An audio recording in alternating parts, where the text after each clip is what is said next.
सोडून तुलाज मातीला तू जाग उधाणू दे आज उरी.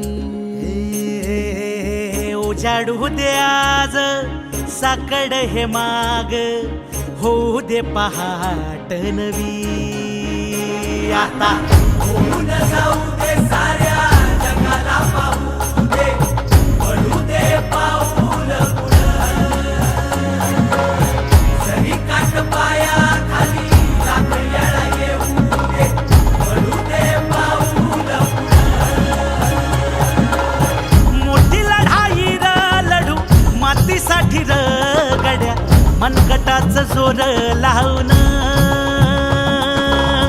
दाटला जरी अंधार एकजूट होऊ आज दिवा देऊ तेज धावर. तू आभाळ आभाळ वादळ तुझ तू राजा आसमानीच बळ धावली.